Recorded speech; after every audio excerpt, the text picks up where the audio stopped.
नमस्कार, आप सभी का बहुत बहुत स्वागत है और मैं हूं आपके साथ नंदिनी अरोड़ा।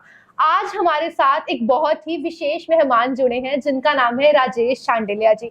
आपका बहुत बहुत स्वागत है राजेश जी हमारे साथ जुड़ने के लिए। राजेश जी के बारे पहले मैं आपको बताती हूँ। राजेश जी के करियर के बारे जितनी बात की जाए उतनी कम है। 30 साल से भी अधिक का अनुभव उन्हें हो चुका है पत्रकारिता में, और केवल इतना ही नहीं, 30 साल से भी ज्यादा देश के जो प्रमुख समाचार पत्र हैं जैसे भास्कर, जागरण और अमर उजाला, उसमें एज अ स्टाफ रिपोर्टर का अनुभव रखते हैं राजेश जी। मैं एक बार फिर आपका अभिनंदन करती हूँ हमारे साथ जुड़ने के लिए।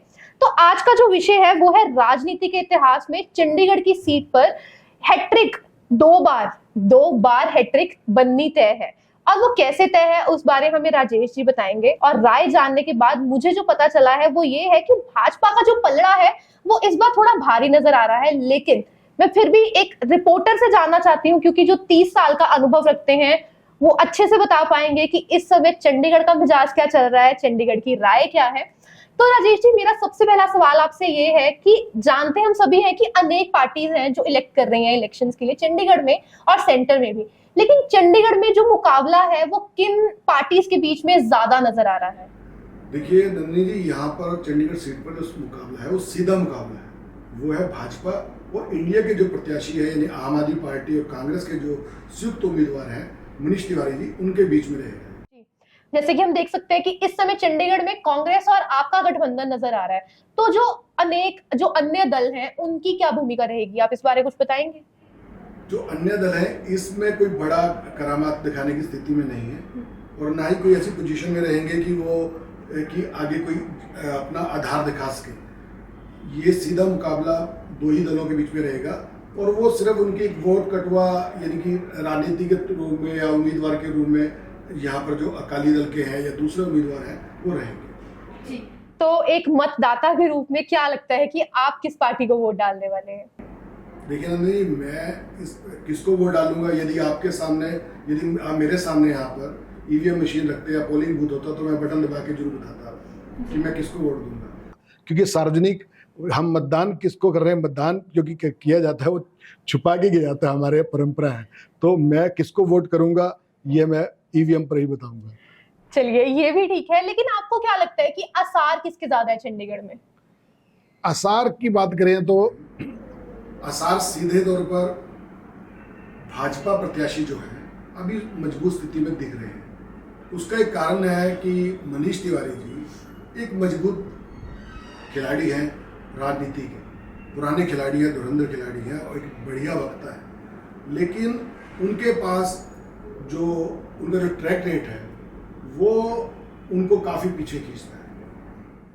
तो राजेश जी, क्या लगता है कि चंडीगढ़ के लोगों को किसे चुनना चाहिए, आपको क्या लगता है? देखिए नंदिनी जी, जो चुनाव है अमूमन लोग जो वोटिंग करते हैं, बड़ा जो वर्ग जो हमारा सुशिक्षित वर्ग माना जाता है। आप देखिए कि अभी नागपुर से जो रिपोर्ट आई है कि वो 47% से कुछ ज़्यादा वहाँ पर वोट परसेंटेज रहा है मतदान का। तो अभी चंडीगढ़ भी एक ऐसा क्षेत्र है जहाँ पर सुशिक्षित जो नागरिक हैं वो बहुत बड़ी संख्या में है। तो वोटिंग जो करेंगे, जो भी व्यक्ति करता है वो एक सूझबूझ से करे तो ज़्यादा बेहतर होगा, क्योंकि हमें एक समीक्षा तो करनी होगी कि हम वोट किसको करें। पब्लिक को ये अंदाज़ा है कि हमें वोट किसको करनी चाहिए, क्योंकि सारा 5 साल तक हम राजनेताओं को या राजनीतिक दलों को कोसें। इससे बेहतर होगा कि वोट करने से पहले हम एक समीक्षा करें, एक खुद का एक माइंड बनाएं कि हमें किसको वोट देनी है और क्यों देनी है। यदि वो इस बात को लेकर मतदान करेंगे तो वो एक अच्छा वातावरण भी तैयार होगा और एक अच्छा राजनेता भी चुनकर सामने आएगा। जी, बिल्कुल सही बात है आपकी। और अगर लोकल कैंडिडेट की बात की जाए, क्योंकि संजय टंडन जी का कहना है कि उन्होंने चंडीगढ़ के लिए काम किया है, जबकि मनीष तिवारी का कहना है कि वो चंडीगढ़ में पैदा हुए हैं, तो आपको क्या लगता है कि असल में लोकल कैंडिडेट कौन है और लोगों की जो सुनेंगे और लोगों के लिए जो काम करेंगे वो कौन बेहतर हो सकते हैं?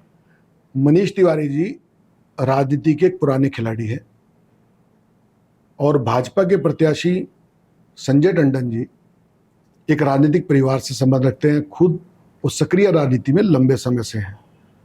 वह यहाँ चंडीगढ़ से प्रदेशाध्यक्ष रहे हैं और अलग अलग उन्होंने दायित्व पे काम किया है। लेकिन जनप्रतिनिधि के रूप में संजय टंडन जी अभी उनका यह पहला चुनाव है। अमूमन यह देखा जाता है कि जो जनप्रतिनिधि होता है उससे काफ़ी अपेक्षाएं होती और जो पूरी नहीं होती तो उन्हें पब्लिक खारिज भी करती है। जो तिवारी जी हैं उनके सामने एक चैलेंज रहेगा मेरे हिसाब से इस चुनाव में कि उन्होंने लुधियाना से चुनाव लड़ा और जीत दर्ज की। उसके बाद उन्होंने अगली सीट अनंतपुर साहिब से चुनाव लड़ा और वहां से जीता। लेकिन उन्होंने उन दोनों सीटों को दोबारा मिलकर नहीं दिया। तो और अब वो उनकी तीसरी, जो आपने शुरुआत में कहा था कि हैट्रिक होगी, 2 बार जो हैट्रिक जो आपने कही है, मैं कहूँगा कि इस बार 2 हैट्रिक चंडीगढ़ सीट पर राजनीति इतिहास की लगी। उनमें यदि मनीष तिवारी जीत कर आते हैं तो उनकी ये जीत की तीसरी हैट्रिक होगी कि उन्होंने लोकसभा तक वो जाएंगे। अब तिवारी जी कहते हैं कि मैं लोकल हूँ, उनका जन्म हुआ है यहाँ, लेकिन टंडन जी चंडीगढ़ में भले उनका जन्म ना हुआ हो, लेकिन उनका जो कार्यकाल है और जो उनकी सक्रिय राजनीति के रूप में उनकी गतिविधि है वो चंडीगढ़ में रही है और लंबा उनका यहाँ का एक अनुभव है काम करने का। लेकिन मैं आपको आज दावे से एक बात कह रहा हूँ, इस चंडीगढ़ सीट पर राजनीति के इतिहास में 2 हैट्रिक बनेगी। वो मैंने पहले भी कहा था, अब भी कह रहा हूँ, वो 2 हैट्रिक होंगी। एक हैट्रिक बन चुकी है, तिवारी जी अपनी तीसरी लोकसभा सीट पर चुनाव लड़ रहे हैं, और दूसरी यदि तिवारी जी चुनाव जीते तो उनकी हैट्रिक होगी और यदि भाजपा जीती तो उनकी हैट्रिक होगी। यानी एक हैट्रिक बन चुकी है। एक पब्लिक के सामने उनकी वोट तय करेगी कि भाजपा की जीत की हैट्रिक होगी या मनीष तिवारी की लोकसभा में तीसरी बार एंट्री हो। अब तो मुझे लगता है कि ये 1 जून को ही पता चलेगा कि हैट्रिक इस बार किसकी होने वाली है। एक हैट्रिक तो बन चुकी है, दूसरी हैट्रिक या तो भाजपा की सरकार की होगी या फिर मनीष तिवारी की तरफ से होगी। जी, तो हम इसी कंक्लूजन पर आते हैं कि जो लोग हैं वो मतदान दें, लेकिन पहले हर एक चीज को देख लें कि किस प्रकार किसका काम है, कार्य किस प्रकार हुए हैं, किस राजनीतिक दल में कितना काम हुआ, जी, किस स्पीड से हुआ, उसकी गति क्या रही, उसके पीछे की व्यू रचना, कैसे उस काम को किया गया, विचार क्या था, विजन क्या था, पब्लिक को उसका कितना फायदा हुआ, ये इन सभी चीजों की हमें विवेचना करनी होगी। उसके आधार पे हम वोट करें। जी, तो आप कुछ आखिर में कहना चाहेंगे हमारे दर्शकों को? मैं यही कहना चाहूंगा कि हमारे सामने ये स्थिति नहीं होनी चाहिए कि हम चुनाव के दौरान, जिस दिन चुनाव हो उस दिन वोट करने ना जाए। मौसम का मिजाज जो भी हो, मतदान बूथ तक जरूर पहुंचे। जी, बहुत बहुत धन्यवाद राजेश जी आपका हमारे साथ जुड़ने के लिए। तो अब आपका मतदान डिसाइड करेगा कि चंडीगढ़ का मिजाज क्या रहने वाला है। एक बार जरूर आप भी नजर दें कि किस प्रकार कार्य हुए हैं, मनीष तिवारी हो या संजय टंडन हो, अब फैसला आपके हाथ है। नमस्कार।